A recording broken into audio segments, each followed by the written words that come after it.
নারায়ণগঞ্জের ফতুল্লায় ৬ বছরের শিশুকে ঘটনায় মামলা দায়ের করা হয়েছে। গ্রেফতার করা হয়েছে প্রধান ২ অভিযুক্ত হিরু ও সোহেল নামের দুজনকে। এদিকে ভুক্তভোগী শিশুকে আশঙ্কাজনক অবস্থায় ঢাকা মেডিকেল কলেজ হাসপাতালে চিকিৎসা দেওয়া হচ্ছে। ভুক্তভোগী ওই শিশুকে ২০,০০০ টাকা লোভ দেখিয়ে ধর্ষণ করা হয় বলে অভিযোগ উঠেছে। জানা গেছে শুক্রবার সন্ধ্যায় ভুক্তভোগীর উপর এই নির্মম ও পাশবিক নির্যাতন চালায় ২ যুবক। উপজেলার বক্তাবলী ইউনিয়নের চর বয়ারগাদি এলাকায় এই ঘটনা ঘটে। এতে ক্ষুব্ধ এলাকাবাসী এক অভিযুক্তকে গণপিটুনি দিয়ে পুলিশে সোপর্দ করেছে এবং অপর অভিযুক্তের বাড়িতে ভাঙচুর ও অগ্নিসংযোগ করেছে। স্থানীয় সূত্রে জানা যায়, শিশুকে পাশের একটি নির্জন স্থানে নিয়ে গিয়ে পাশবিক নির্যাতন চালায় তারা। পরে শিশুটির শারীরিক অবস্থার অবনতি হলে পরিবারের লোকজন তাকে উদ্ধার করে প্রথমে ভিক্টোরিয়া জেনারেল হাসপাতালে নেয়, কিন্তু অবস্থা আশঙ্কাজনক হওয়ায় রাতেই তাকে স্থানান্তর করা হয় ঢাকা মেডিকেল কলেজ হাসপাতালে। এই পৈশাচিক ঘটনার খবর এলাকায় ছড়িয়ে পড়লে ক্ষোভে ফেটে পড়ে স্থানীয় জনতা। অভিযুক্ত মনির হোসেনের ছেলে হিরুকে ধরে গণপিটুনি এলাকাবাসী। পুলিশ তাকে গুরুতর আহত অবস্থায় উদ্ধার করে পাঠায় ঢাকা মেডিকেল কলেজ হাসপাতালে।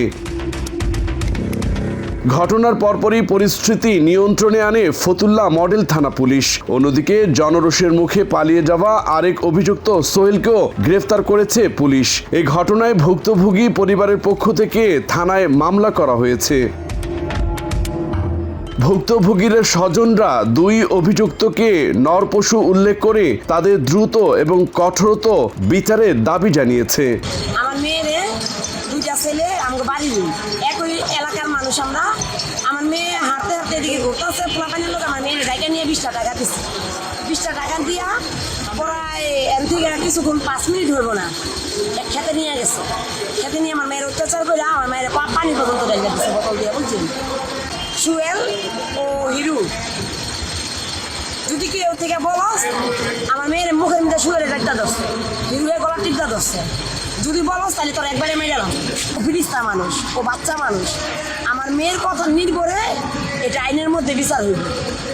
আমার এই ছোট বাচ্চা নাবালক শিশুর কেন ওরা দুজনে যাই না হই না, একজন লাগে আমার উকিল ভাই সোহেলে।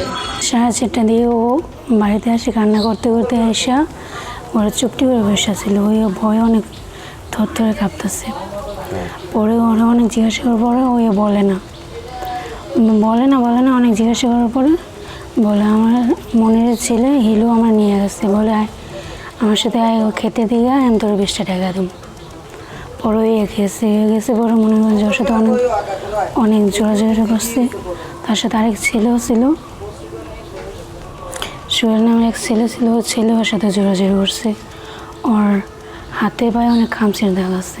ওরা দুজনে নিয়ে এই ক্ষেতের মধ্যে নিয়ে পাট ক্ষেতের মধ্যে নিয়ে ওরে রেপ করছে। মাত্র 30% টাকায় জমির মালিক হয়ে নতুন বাংলাদেশের গড়ে তোলার স্বপ্ন দেখা বাংলা বসতি।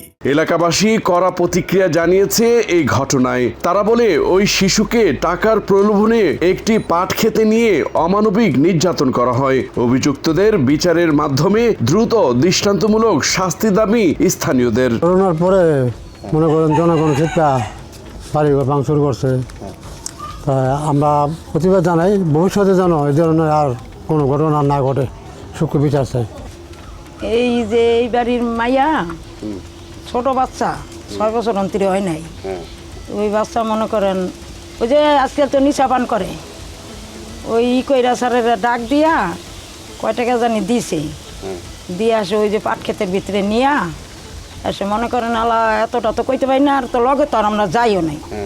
এরপরে মনে করেন বাচ্চাটা আইয়া আসে মার কাছে কইছে আর কি ঘটনা, ছোট বাচ্চা না, কাঁপতে কাঁপতে আইসে বাচ্চাটা।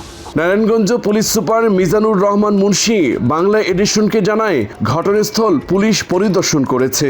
সেখানে হিরু নামের একজনকে জনতা গণপিটুনি দেয়। অপর অভিযুক্ত সোহেল পালিয়ে গিয়েছিল, তাকেও পুলিশ গ্রেফতার করেছে। পরবর্তী আইনি কার্যক্রম চলমান রয়েছে বলেও জানান তিনি। আপনারা জানেন যে গতকাল ফতুল্লার বক্তাবলী এলাকায় একটা 6 বছরের শিশু নাম আফসানা, সে দূষিত হয়েছে মর্মে আমাদের কাছে সংবাদ আসে। সংবাদ আসার পরপরই ফতুল্লা থানা পুলিশ সেখানে যায়। যাওয়ার আগেই সেখানে আমার যে 1-2 জন দর্শক, যে একজনের নাম হিরু, একজন সোহেল, হিরোকে লোকজন গণপিটুনি দেয়, আর সোহেল পালিয়ে যায়।